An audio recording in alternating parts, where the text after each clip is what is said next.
While you warm up or something. This is where Buzz is going to shine. This is his. All that training in the gym for all this muscle and I can't even use it. My greatest fear is that. People don't really calculate the risk of inaction. Why do I always sacrifice myself? They can get it done. If there's going to be someone, it's going to be me. My technique is always drop the shoulders. And I got absolutely butchered online on social media. Bro's doing curls with your shoulder press, bruh. Let's go. All right, so we're doing shoulders and arms today. Buzz has actually done a double session yesterday, so back and chest is fried. As you can tell, just this is me natural, no flexing. All right, Buzz, talk me through what I'm doing. All right, so one of the things that we want whenever it comes to rehab is to make it as simple and easy as possible, right? So the less mental calories, the better. So what you got in your hand is called a chaos ball. Yes. From a friend of mine named Harry Singleton, and he owns Calibrate Sports, and it's probably the quickest way to get your shoulders warm, ready to go, primed to go. Okay, so the whole thing is about adding variability through the water in the ball. So the small little crashes provide a very subtle somatosensory experience in the shoulder where you get good co-contractions. Co-contractions are good. Co-contraction, that's the word. Co-contractions, that's it. So the perturbations of the water in the ball provide co-contractions in the shoulder. This is when the muscles all work together to keep the shoulder stable and to do work. So if you're looking to like stabilize the shoulder and do it really quickly, as a warm-up, doing a few shakes here, and a few shakes up top, really easy and simple way to get it primed and ready to go. All right, Buzz GPT, what does co-contraction mean? Okay, so let's take for biceps, for example, right? If I do a bicep curl and I contract my bicep, Yes. my elbow bends. If I Yes. use my tricep extends my elbow. When my bicep and tricep are on at the same time, what happens? My elbow's pretty still, okay? So dynamically, my elbow is stable. Okay. So that's what we want. We want All right. muscles to learn to work together to stabilize joints, and that way we can move safely. And what does perturbation mean? Far out. Perturbation means You can't we're just going to say all go these to fancy words. ChatGPT and we're going to put it in there and we're going to search it ourselves, okay? Now, perturbations is like throwing something off chaotic, its line. no? Yeah, it's chaos. Yeah. It's just anything to perturb or disturb the system. So if you're standing still there and I provide, wow, that's solid, bro. You were ready for that. We haven't even done chest yet, bro.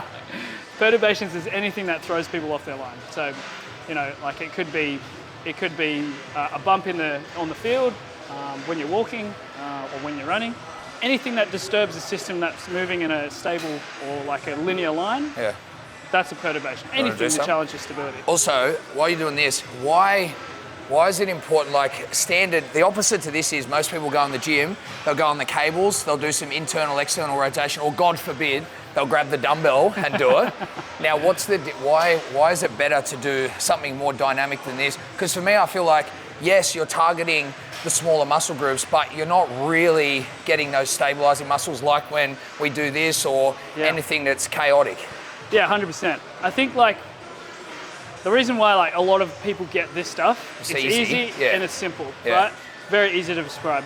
The thing with this is it's too simple. Yes. That it doesn't mimic the same somatosensory experiences you might feel like on the footy field or playing a basketball game or whatever. So I feel like it's a very reductionist approach to training, and as a physio, one of the things I want is transfer. I want stuff that we do in your warm-up to transfer to stuff you're going to do out here in the gym or out on the field. And that's a big thing we've done because most people are doing everything in like a fixed either position or motion. Yeah. So like adding that coordination or the co-contraction is a game changer. So if you can either find someone like yourself and your team or get yourself a ball with water in it, you'll get yourself sorted. And you know what? Like people look at this and go, this looks stupid. Yeah. And it does. Like it looks a bit funny, right? But it's like actually not a gimmick. It's not a gimmick. It's not bullshit. It's actually very hard to do. Yeah. It's tough. And like it's something that's not within people's zone of acceptance yet. But if you look at some of the new S&C coaches in the NRL, in the NBA, in the NFL, like you'll see some of these things popping up. Well, I told you guys are you're the first physio group that I've seen doing it since I was at the Storm. There you go. Yeah, and what was that like at the Storm? It was amazing. Like we used it a lot for stability, the coordination and posture stuff that you said, but also all of our speed sessions was like 70% aquabag. Yeah, wow. All of our running, all of our drills, throwing, catching, stopping. Yeah. Yeah. Yeah, it was there great. You go, man. Yep. Don't knock it till you try it. That's it, that's it. How often do you get on a foam roller? You get onto one much? Not too much. Yeah? I could tell. So I normally just get a few rolls out, just make sure if I find a sticky spot, I hang out there and I oscillate a little bit. And yeah, just get through it, man. Oh. Correct me if I'm wrong, when you do this, you want to you don't want to arch through your back. You want to lock that in and then just get that movement from the thoracic, eh? That's right, yeah. So really you're just hinging over the foam roller through that thoracic spine. And you can either hinge on it this way or you can kind of roll through it, however you prefer. Buzz, explain why thoracic is so important, because you'd agree, firstly, underrated. Yeah. And definitely not given the focus and priority that it needs. Yeah, well you think about it, right? If I had a thoracic spine like this, it's very hard for me to get the flexion that I want. And so if people are complaining oh, the front of my shoulder's sore, yes, whenever I'm doing shoulder press, well, it's because you haven't unlocked the available range for you to be stacked nicely. So getting extension in your spine, if my chest is open, I can actually get through full range of motion. So making sure we're not just looking at the shoulder, but other joints, proximal and distal to it. And make sure we're tackling them too, like the thoracic spine. Really important for overhead mobility. Yeah. You all good? Yeah, I'm usually always tight through my thoracic. Are you actually? Yeah. There you go. So yeah, really good that you're going through rotation, because I mean, especially for those that are in a traditional strength and conditioning facility or a gym like this, there's not a lot of rotation that goes on. A lot of it is push-pull. If you look at your normal programs, there's vertical push-pull, horizontal push-pull. Yep. But there's hardly any rotation, right? Hardly any rotation. So I think it's good. And I would say, if you are in a gym like this, nothing against it. You're here for a specific reason, generally hypertrophy, but you're going to have to probably take a little bit of ownership to add in something dynamic, something from the world of performance or strength and conditioning, because the moment that you go beyond a fixed machine or a fixed pathway, anything with dumbbells or free weights, that's where I've found in the past where I'm only doing that and I come undone. It's risky. The moment I want to do something dynamic or athletic, it's I've lost that. So you need to at least, it's almost like a maintenance of those things, and prior to your workouts, I find is the best time to dynamically warm up and then maybe just add in a little bit of power. Yeah. You know, something explosive. Absolutely. I definitely feel like any program will have its gaps, right? Yeah. So you just got to make sure that for you, you're definitely keeping the main thing. If it's bodybuilding, obviously this is your spot. But then if you can add some variability in your training just to equip the body, I think it's a pretty reasonable thing to do. 100%. Yeah, for sure. All right, brother. All right, let's do it. Let's get into it.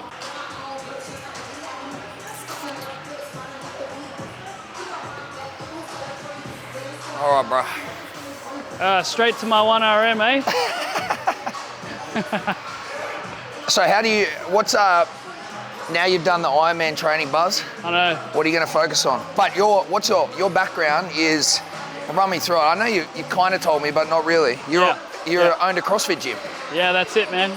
Owned a CrossFit gym for about 6 years. Yeah. My best mate's still going today, which is awesome. But that was predominantly my sport. Really? But after giving that up, I kind of fell into a bit of cycling. Yeah.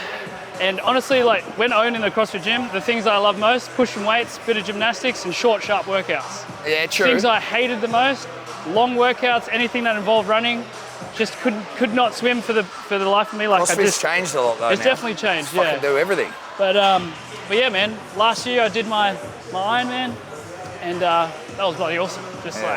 So when did you start doing CrossFit? How old?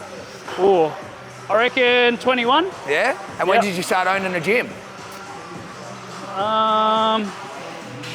24. Nice. Yeah, man. That's about the same time as me, actually, bro. Oh, really? Yeah. When I went over to Thailand. Nice.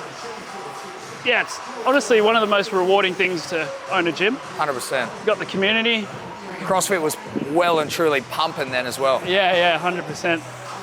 Gonna build this up to something heavy, Buzz? Yeah, bro. I don't know if I'll keep up, but we'll see. And then we'll do some cluster sets. Sounds good. Whatever weight you want to do. Yeah. You know, I've been looking at the CrossFit model a lot lately. Have you? Well, just thinking, like, firstly, CrossFit, if people don't know, are the OGs of group training. Like, they started that whole community-driven movement. 100. But I just look back and I think about how they did it. Like, you had to be CrossFit affiliated, or you wouldn't have the trust and credibility. And then your coaches had to be level 1 or level 2 certified. So there was an aspiration and a want, but it's also a great business model for CrossFit. Oh yeah. So when I think about, like, how can you move in the gym space, especially with what I want to do with altitude, like, you got to look at that model and think there's something in that, you know? 100%. Yeah, I definitely think if you've got a system or a way of training that's like so unique and people love it, Yeah.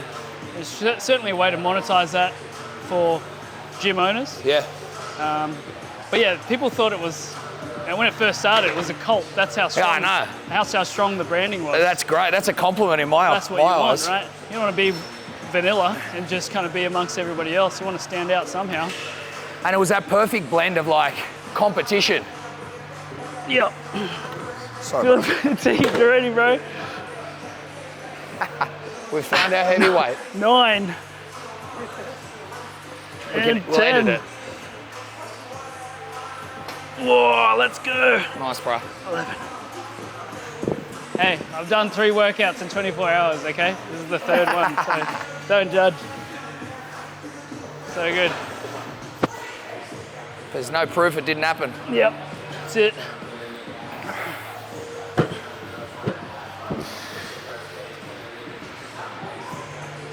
What do you normally build to? Huh? What do you normally build to? Normally I do, 40s? like, something Jeez. called dense training. So basically, bruh, Yep. I'll do EMOMs, like say it's 5, it can be 5 or 10, but I'll do it every minute on the minute with Yep. like a 60% weight, Yep. get the volume, but also I just keep seeing the increase in strength Wow. without actually lifting too heavy. That's bloody awesome. It's good. Well, now that I've topped out at 25 kilos, Yeah, What should I done. do? Now let's bring it back. We'll get our Yep. we'll do clusters today. Okay. We'll do 3s. So 25. Take it back to 20, I reckon. 20, yep. Yeah. Deal. We'll go 3 for 3 Yep. times 3, little 30-second recovery. 3 for 3 times 3, 30 Yep. second recovery. So 3, rest, 3, Rest, 30 3. seconds, 3, Yep. 30 seconds, 3. All right, done. Well, the 20s are gone. So, spin Bro's on. doing curls with your shoulder I press, know, bruh. My man's got me. Hey, bro, we're just admiring, bro. That's my 1RM right there. Okay, and you're bicep curling it. I appreciate you for showing me how I need to be. It's gangster.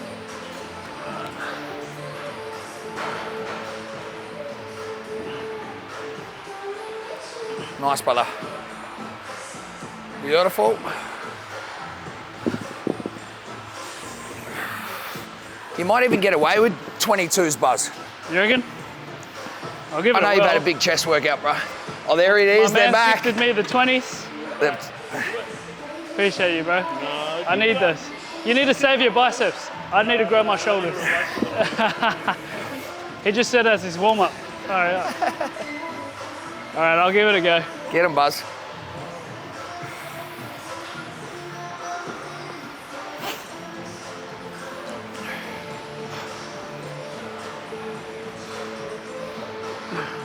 Nice, butter.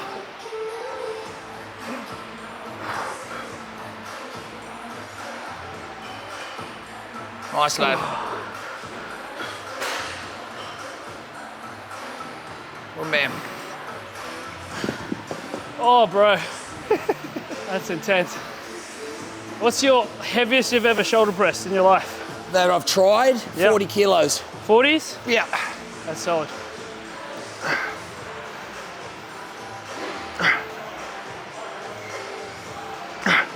Yeah, bro. You wouldn't believe it, but I used to be Yeah. 15 kilos heavier than I am right now. Not fat, though. Like lean. Yeah, I lean. seen it, mate. I seen it on Instagram. Yeah, yeah. So Little flex in the singlet. I was pushing the 40s one time. What were you Definitely doing not then? Not cross? Was that CrossFit? Nah, just bodybuilding. Yeah, just like trying to get on stage Really? and compete. Never got there though, because I found CrossFit, and there was Nice. one day I rocked up to my first CrossFit class, right? Yeah. Came in, you know, just shredded, thinking, yeah, I got this. This is easy. Yeah. I did a Humble. workout, and it was, I think it was like a 200-meter run, come back, kettlebell swings, and then some deadlifts or something. And I remember going out real hot. About 2 minutes in, I had old Mole, probably 60 years old, lapping me on the run. Really? I was like, what am I doing all this for? You know, like all that training in the gym for all this muscle, and I can't even use it. Fuck. So that's kind of, That bodybuilding journey is interesting though. Like, when I did my ACL when I was 17, yeah, basically, I pretty much did bodybuilding for 8 months. Yeah. And like, at the right age or the right time of your journey, yeah, to just come in a gym like this and just hammer hypertrophy, yeah, I would say it's nearly essential. Yeah. Everyone should do it. believe Whether it's so. because of how you want to look yeah, or to facilitate anything else, you just need to go through that journey of like just hammering all the weights, very specific isolation. Yeah. I would recommend it to anyone. yeah. And that was I mean, me. it's a tough path, trying to compete. Like I respect people who do it, Yeah. whether it's for bucket list or to genuinely compete, Yeah. because it's fucking no joke. No, that was definitely my journey. As soon as I finished high school, That was one I was set. like, straight into hypertrophy, got as big and as As in, strong as I could. That was Okay? what. That was one. Thought he'd forget. All right, here we go. All right. 3. Okay. Does that count as one? No? You tell me, Buzz. Choices, mate. Yeah, buddy. Have a break. Oh, yeah. Whew. Yes, bruh. Choices. I like that. But yeah. I mean, I'll always love hypertrophy training.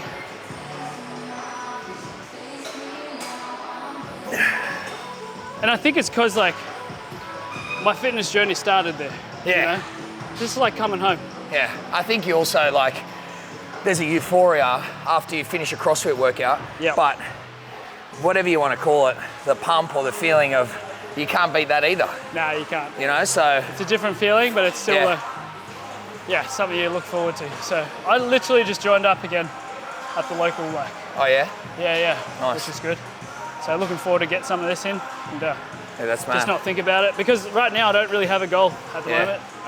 After the It is Ironman. simple too. Like, you know, at the end of the day, go in the gym, Yeah, doing that bodybuilding style of training. yeah, It's a lot more composed on your terms. yeah. Whereas, bruh, you rock up some of those days at the CrossFit gym, you're getting fucked. You're getting smoked, 100%. All right, so Whether you want to or not. Yeah, bruh. Yeah. 30 seconds. Yeah, 100%, bro. All right, Buzz. Beautiful. Push. Nice. Punch. Good set, bruh. Wowza.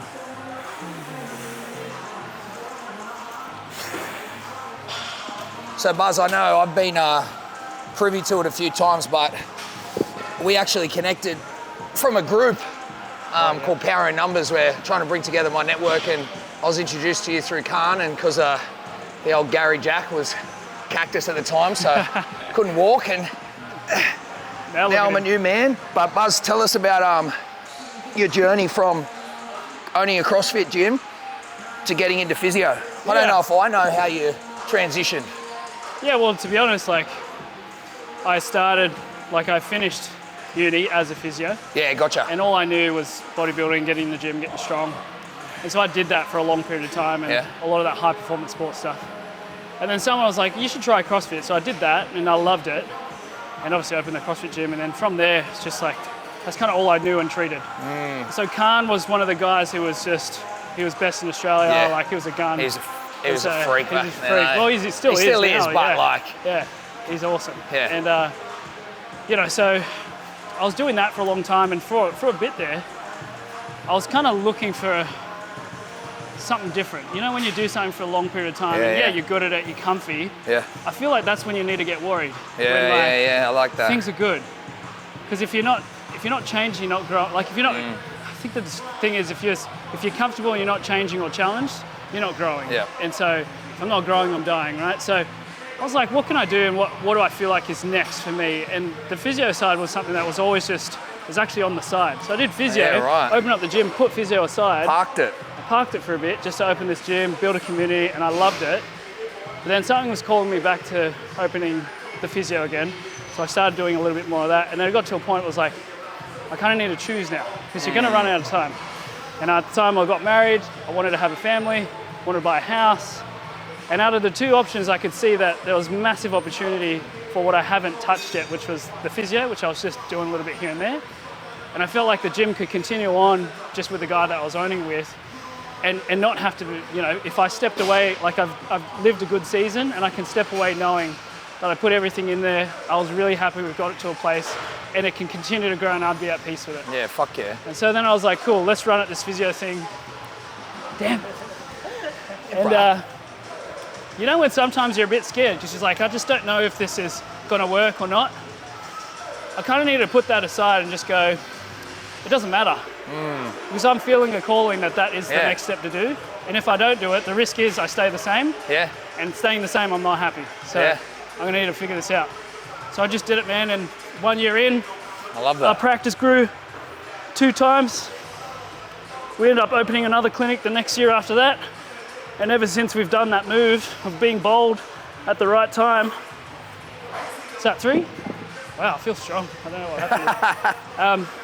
He milked that story just so he could get that extra fucking 2 minutes. That's it. But yeah, I feel like, I think making that bold move to do what was scary and uncomfortable was the best decision ever. Fuck yes. So, if there's ever something to take away, it's just do that. Just do it, yeah. Like you said, what's the worst that can happen? That's right. You stay in the same position. Yeah. So like there is nothing to lose. Yeah. I think you can justify most of your decisions in that way just by reframing it, to be honest. Well, there's a risk in both, doing something and not doing something. One more. Okay. Yeah, so people don't really calculate the risk of inaction. No, fuck no. And that's, I think it's riskier to just stay put than not chase what could be. And I like that. I guess for me, man, like I've also got a baseline of faith. Yes. That I feel like as long as I'm living up to my values and what I believe and you know that thing stays yourself, consistent. 100%. Go on that. I've never heard someone say that before, but I really like it. Obviously, we would associate not trying or staying where we are as comfort. Or safe. Yeah, or safe. But explain why you see it as a risk. Yeah. I like that. Well, let's say, for example, you're out on the beach, maybe you're on the rocks there at Kirkhill, and everything's nice. Early morning, water's nice and calm, you're appreciating the sunrise. You're safe, you're on stable ground right now. Yeah. But then the waves start picking up. Things start getting hectic. It's a bit crazy, man. If you don't move, you're gonna die. That's the same thing. You might not change, which is safe for you right now, but the industry, the landscape, the world, that changes. Yeah. And it's riskier not to be able to adapt to a changing world and just staying the same than it is to actually adapt with that. So we're in evolving times, man. I like that, bro. That's good. Industry's growing, it's moving. That's good, bro. If you don't move with it, I love that. you're in trouble. I love that. All right, what's next? Have I done my 3? It's like choosing your pain, bro. You got to choose your pain. Choose your pain or choose your risk. That's it, man. But I like that. Perceive, because straight away, when with what we spoke about, looking at changing or taking a risk, something different, we'll see that as the scarier thing. But only because we haven't perceived this as a risk, knowing that if we stay the same, Yeah. I'm not going to be able to adapt. I'm not going to be able to move with the times. I'm not going to be able to handle the adversity Yeah. or what's coming my way. So ultimately, which one's riskier? You just haven't perceived it as a risk. That's right. I love that. You haven't seen it. There's a saying that I love. It's from a book called Legacy. Yeah. James Kerr. Yeah. How the All Blacks Great have been. book. Great book, right? And one of the sayings is, when you're on top of your game, change it up. Because by the time you're on top of the game, if you don't change, you've missed the boat, and you're on the way down while your competitors are on the way up. So you got to mix it up, and that's what I meant by like I got to a point there, owning the gym, running my physio on the side. Like I was comfortable. I was training anytime I wanted to. Yeah. Had a great crew, good community, friends, and like I was loving life. But that's when I started to worry. Like this can't be everything that I've been called or destined to do in this life. So what am I going to do about it? You know. And I think there's excitement, right? Like in doing something different. Fuck yeah. It's like you live for those serendipitous moments that just show up because it wasn't planned. Yeah. And like, yeah, there's uncertainty, but it's a good thing. Yeah. I think it's good. It keeps life interesting. And at the end of the day, bro, it only has to make sense to you. We're in control of the way that we perceive these situations. 100%. 100%. All right, bro. So the next thing I like to do commonly is a bit of Mensa style training. So, or like basically working to failure. Yeah. So we'll build up over 3 sets. We'll go a 12, a 10, and an 8. Yeah. That 8 should be, we got 1 rep in reserve. We'll do a rest pause, hit that again. Yeah. And then we'll do 2 drop sets on the out. And we do it. should be ending up partial reps, shoulders cooked. And then tomorrow you can tell people about how you had this really hard workout and you can't do any more upper body. And I smell because I couldn't wipe my ass. There you go. Let's do it. We'll do it seated too. Yeah. Deal. I reckon can I start lighter? Yeah, of course. Yeah, man. Muff, one thing I'll tell you about the shoulder press, right? Side raiser, sorry. I see this every day. And Buzz, feel free to add anything technical on this because I'd love your opinion. Yeah. Side raisers get butchered, right? I'll tell you some things that I see that are a massive no. Firstly, it's lifting with the dumbbells, right? Which is a huge problem. Plus, these, in my opinion, are inferior to a lengthened position. Yeah. So my technique is always drop the shoulders. We don't want to bring in the traps. Then I'm going to keep a slight break in my elbow, slightly forward angle, and I'm going to come up just below the shoulder. Again, keep the most tension on the mid delt. I'm also going to, like I've got 2 jugs of water in my hand, turn it at the top with the pinky raise, and then come back down. When I come back down, I'm not going to go loose and lose the tension and use momentum. I'm going to bring it back just here and keep the tension on the mid delt the whole time. Yeah, wow. Thoughts on that techie, bruh? Well, I think there's 2 things that you highlighted that are really good. Number 1, time under tension. Yep. You're always under tension here, which is awesome, right? So the more time under tension, the quicker you'll get the failure. There's like a 45-second time under tension that we want for maximal gains there. And doing that allows you to get to that. The second thing that you talked about was that you're actually lifting in the plane of scaption, okay? So the shoulder, like if I think about like front rack position or shoulder press, I'm not actually ever lifting out here. Yes. Right? Which is actually, this is how people dislocate. It's not a strong position to be for the shoulder. But in this position, this is where we do a lot of our pressing with a barbell dumbbell. So it makes sense if you're going to get strong in that position because the shoulder feels comfortable there, that you'd be lifting in that position as well. So not directly in abduction, but slightly off is perfect. And clinically and in my setting, the one thing I always see with presses is people want to flare their elbows. Because they use so much shoulder, it's way easier. Yeah. Girls can do push-ups, lads can lift heavier. But if you can just focus on keeping that 45-degree angle with any pressing, not only are you in a safe position, but you're going to get no impingement and more focus on the delt or the chest. That's it, man. That's like pretty common, that. People do go a bit too wide. Yeah. And then that puts a lot of anterior shear on the front of the shoulder. But man, my shoulders are cooked already. How good is this? But when you bring them into that 45, it's a nice position for a bit more what we call force sharing or sharing the load. So it's not just about the chest, but you might be able to incorporate a bit of anterior delt. Your triceps in a better position to work. Like, you know, it's definitely a lot better for if you want to pump out more weights. Yeah, nice. That's a great way to share the load across multiple muscles. So you can get more out of that.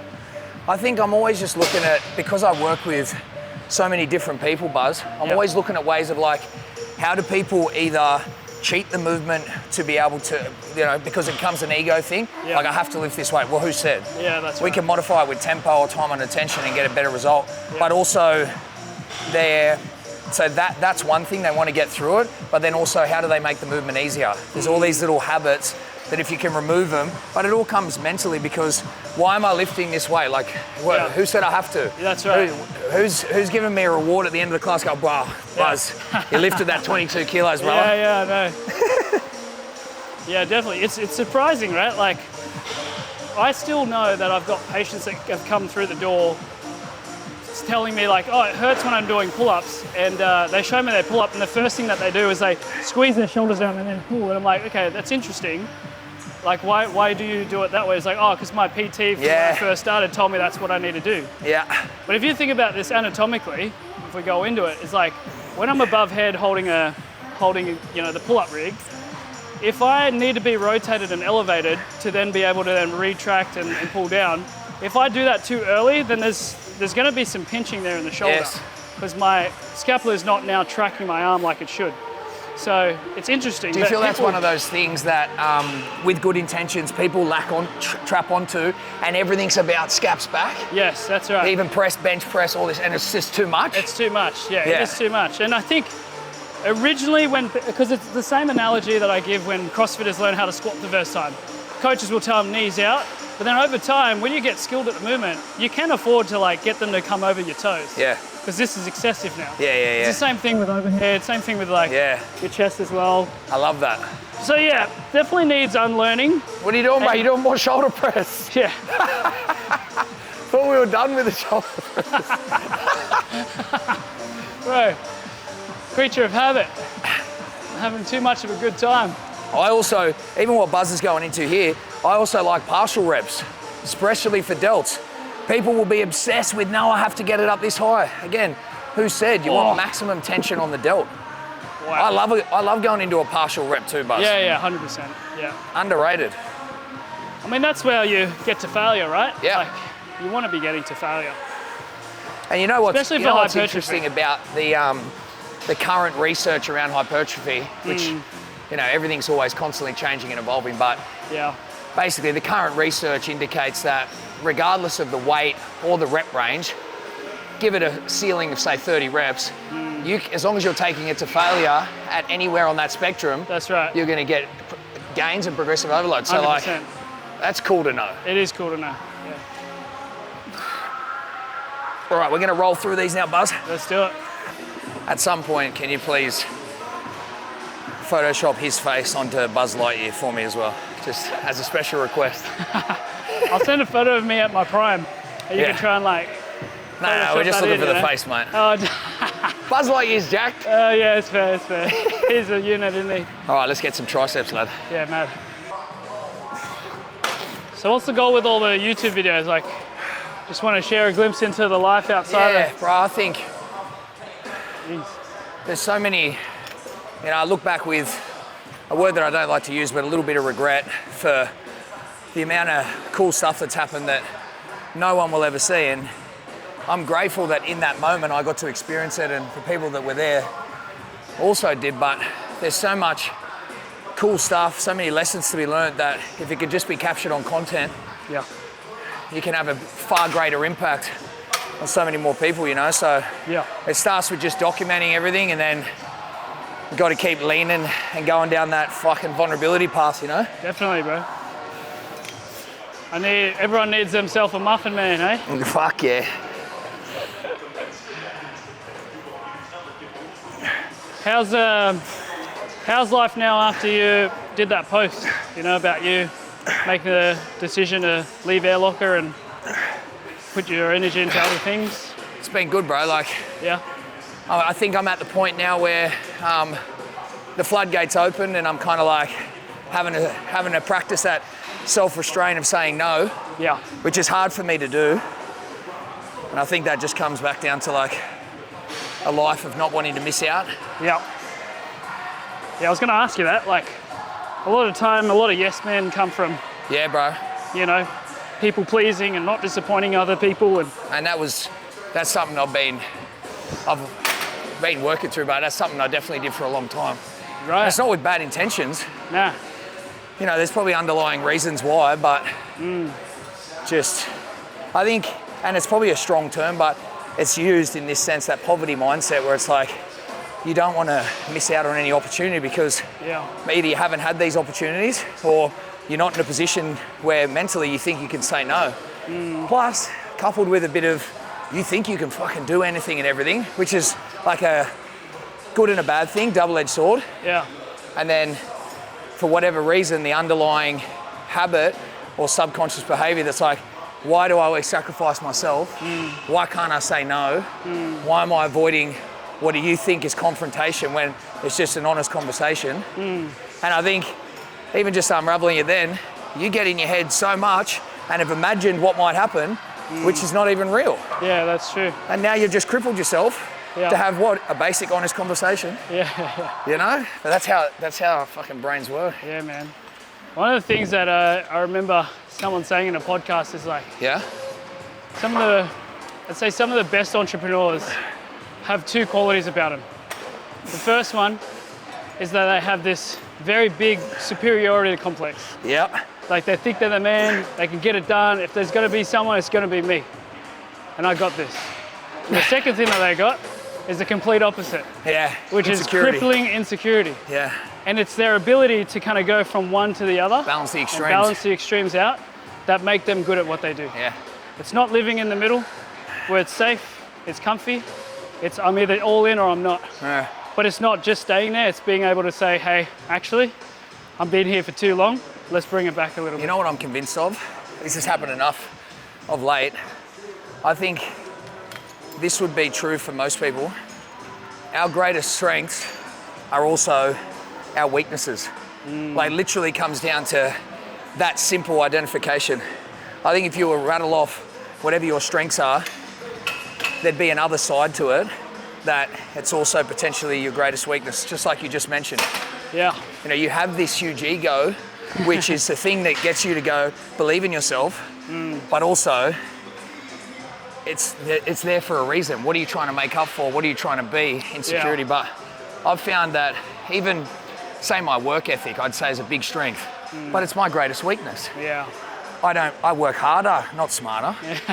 I sacrifice myself and I watch other people get maybe a better outcome or result with far less work. So who's the one that we should honor? The guy that says, hey, I'm the hardest worker, or the guy that fucking, you know what I mean? So that's what I've found of late, a little bit of reflection.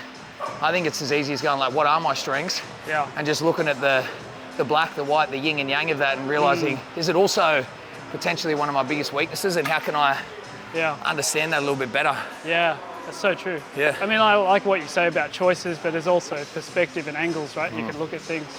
And that reframing, bro, it's massive. That reframing tool, like if you just understand the simple concept of reframing something, bro, this can be applied to anything. Absolutely. And it's a habit that can be built. What would you say, because you mentioned something pretty important there, like what do you make, you got a set, bro, come on, hurry up.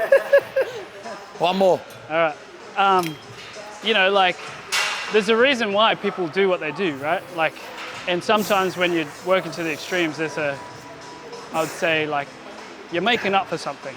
Yep. There's a gap there that you're trying to fill by working harder, by chasing all the things, saying yes to everything. What's that gap for you? Yeah, I know exactly what it is, brother. What's that? My greatest fear is that I'll never reach my potential. Right. And I think that's the big driving force, good and bad. But that's like my biggest fear, which is kind of weird because there's far less things to be afraid of, but not because someone told me, not because I've been shown this path, this is how it's going to be. I just believe I'm capable of so much and want to do so much. My greatest fear would be getting through this life and not achieving that. Yeah, wow. So I feel like, as you said, that does dictate the way that I think, the decisions that I make. And I'm still yet to, I say I am, and I told you about that ChatGPT stuff. Yeah. I say I'm being vulnerable and authentic, which I am by nature, but like really there's a whole nother level that I have accepted that my greatest impact is what I can do for other people, but I haven't really like fully surrendered to it, you know? Yeah. And I think that's in all of us. I'm grateful. I look around at some of my friends at 35 and I know they haven't had their moment, bruh. Yeah. They haven't. Wow. And I think everyone needs it. So I'm glad that in some capacity, I've had that moment, of whatever you want to call it, the gratification, the attention. And if there's levels to it, I am at least a level of peace where I know my greatest impact is on what I can do for other people. Of course, I still have my own ambitions, but I look around at our age and there's people who just, they haven't had their time. They haven't had their moment. I think everyone needs it. And of course you get there and you realise, like I did, well, it's not actually about me, but I don't think you can't teach people the lessons that come from having that time in the moment, realising it's insignificant and not what you wanted, and then coming to terms with, actually, my whole life, I just want to be who the fuck I am and truly express myself and not have to be anything to anyone. I think that's where you get to, but I don't think you can teach that. It has to be experienced. And I look around at some of my mates and I'm like, I just know that that's what you need. So it's fucking... Wow. Yeah. That's incredible. All right, let's finish on these triceps. Yeah, bro. What are we doing? Do the machine, eh? Bro, my arms are shaking now. Oh, you got come on, nothing. Bruh. And this is on the, this isn't even on the pin loaded weight. Oh, jeez. You're on. Sorry, mate. That was like warm-up set for me, you know. That was perturbation. That's perturbation. Yeah. Yeah, I definitely. I mean, what about? Can I ask a question about hypertrophy for you, right? Yes. Like, is there any instances where, when you were at the Storm, where like hypertrophy training was just, it's not what we're doing right now? Oh, the whole time. Yeah. Okay. So, what would you say? Like, are there negative effects to doing hypertrophy training in season or like during competition, like where the season has started? Yes. Okay. And what I would are say those? the biggest thing was we avoided that volume work and eccentric work because muscle soreness and DOMs, and then that would affect you on the field. That would affect your training. So I feel like that was the big reason why they strategically didn't program as much. What we would do is we'd get through all of our strength and power work. Yep. And then we'd do what they call body armor. So say we'd do like a couple of exercises, supersets, a little bit higher rep, just to get that little pump. Yep. That's all we would do. Yeah, nice.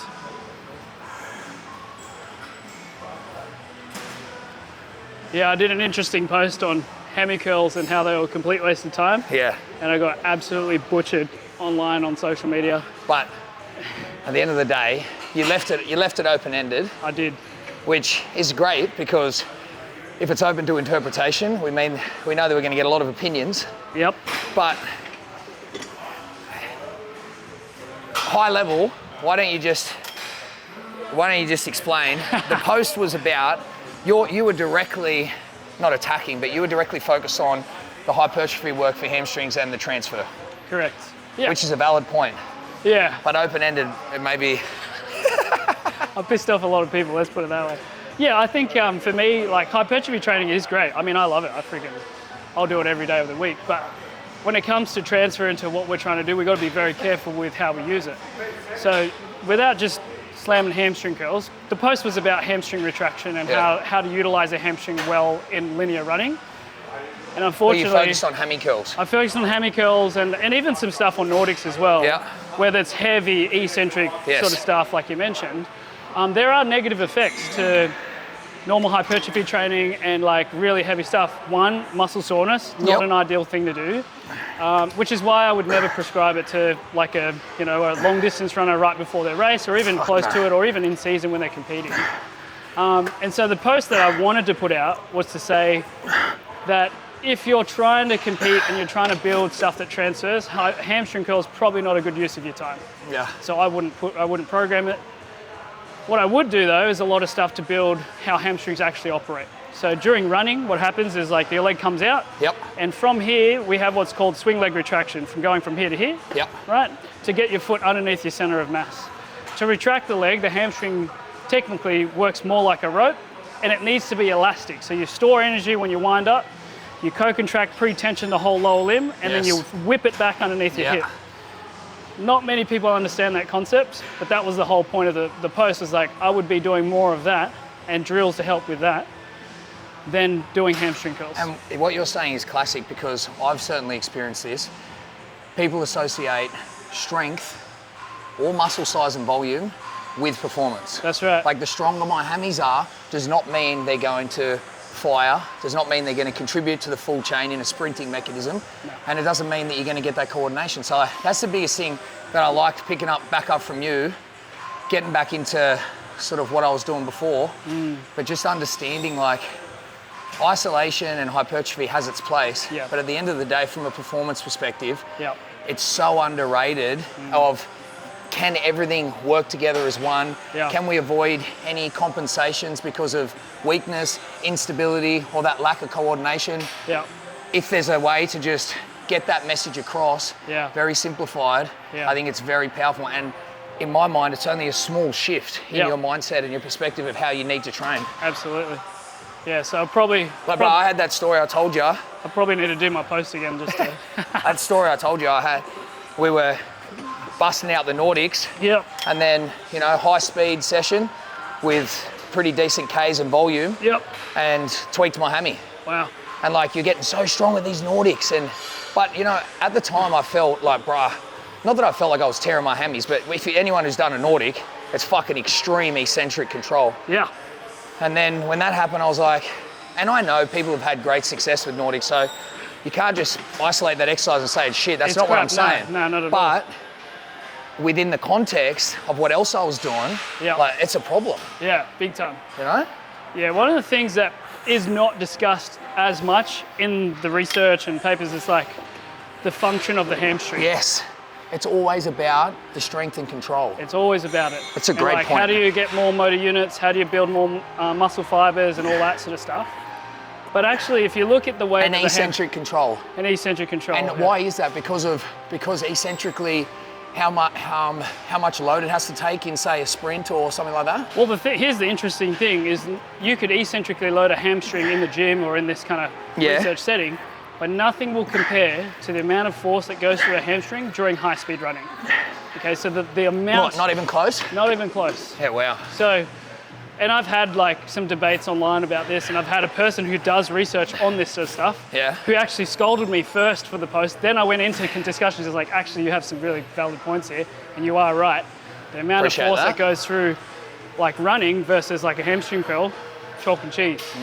So yeah, the function of the hamstring, jeez, doing leg press here, mate, with your arms, is like actually the formation of the hamstring, like even anatomically, the hamstrings and how they're structured. If you tear them apart too much, you might actually lose some of that function, the way that it's structured, and the way that it's used because of that structure. You could damage that. And so we don't want that. We actually want to preserve the ability for the hamstring to act like it does. And it's not talked about a lot. You all good? Is he in your way? You play footy, yeah? I used to, yeah. You play for Melbourne Storm? Yeah. What's your name? Aziz, I'm a Storm fan. Oh, man. I know his face from somewhere. Sandor, lovely to meet you, brother. Yeah, you played for us like a few years back. Yeah, finished in 2020. Yeah. You played for Penrith, started at Penrith. Penrith, yeah. Nice to meet you, brother. You know the what's his name? My cousin brothers, Rob, Ben. Yes, Yeah. When you played with this team, oh yeah? He did because he did a calf or a knee. Yeah. You were out for a while. Yeah. Did my knee. Knee, yeah, you were out. Yeah. I think you were playing at Penrith Stadium, that's when you did your knee. Yeah. Nice to meet you, bro. One more, bro. You didn't tell him I played for him as well, bro. I actually paid him $50 before I come in to just come up and say, hey, you Sandor. I was going to say, do you remember me as well? You know? You've probably seen Buzz on my Instagram. Yeah. Just in the background, small little thing there. You know the other thing I wanted to just get your opinion on, Buzz? Yeah. Which I fuck around sometimes with like the Gem Pop clients at Air Locker, and one thing that I take away from my career, which I dabbled in, but the fact that, and you might have a context with this, with what you just explained, but we're so focused on, say, acceleration and speed, but then we don't focus on the other side, deceleration. Oh yeah. It's like, that's big. It's crazy. It's still so underrated, so underdeveloped, and not prioritised. And you wonder why people have ACL injuries and... The sheer load and force from... Fucking stuck myself in here. The sheer load and force from decelerating is like, if you're not training bit of ball that, sweat left on this thing. How good. Yeah. like, it's so strange to me. Yeah. And I only did it, I only trained it really in rehab. Yeah, interesting. Yeah. Yeah, well, that's kind of why you think about these things, right? So firstly, on the topic of hamstring injuries, because that's what we were just talking about, there's so much research on Nordics and all these other things. Yet in soccer, and the research that it's been done on, the incidence of hamstring strains have either stayed the same or increased. So I think to your point about why people don't train deceleration, they don't know how. Yes. Like there's not enough knowledge out there from PTs, trainers, and all the rest of it on how to do that well. And that's why I gravitate to all of Franz Bosch's dynamic systems approach, is because he talks about what they call attractors, or the positions that your body needs to get to keep the body safe. These are universal movement patterns that every athlete should have. And unless you have an understanding of that, it's very hard to train acceleration, deceleration, stop and go, what your body should be doing on the field, off the field. I would love to see really the rise and development of education around that topic, especially with social media. Maybe we should do something on that. I reckon we'll go to the track. Yeah, it'd be sick. I'll get you out there, get Andy out there. He's a gun at all this sort of stuff too. Yeah. And we should run through a session that you're probably familiar with at your time at the Storm. Yeah. And just kind of, drop some knowledge bombs for people, I reckon. Yeah, fuck yeah. Yeah. That's a wrap, bruh. That's fun, man. Yeah, good I love on you, that. Bro. Shout out to World Gym Marsden for letting us come through. If you want to find Buzz, Pro Form Physio, give us a little high level, your Instagram, and then where can we find, if someone wants to get around your amazing team and get some work done, what can we do? Yeah, so just hit us up on Instagram if that's where you're on. Pro Form Physio is our Instagram handle. My personal one is Aldrin Ocsing. And if you want to book an appointment, just send us a DM, we'll sort you out. But we got clinics all around Sydney. We've got Alexandria, Surrey Hills, North Rocks, Marsden Park, Minchinbury, Bella Vista. There's a few coming up too, which I can't talk about, but we're expanding. So you'll definitely find one near to you. Kirui is another one in the Sutherland Shire. So keen to help out anybody, whether you're an elite athlete like yourself, brother, or just like your average Joe Blow. Yeah, and also myself. Education. If you're a practitioner, if you're a trainer, if you're a performance coach, Buzz not only drops amazing content, but I know you already have, but you're also working on a lot of course-based education stuff. And even if you are an allied health practitioner, from a business perspective, like a lot of the conversations we probably didn't have today, but you got an amazing mind, amazing journey. So just give him a follow, and I promise it'll be worth your while. Yeah, if you're an allied health pro looking to grow your business to $1 million a year, hit me up. I'll help you. Let's go. Yeah.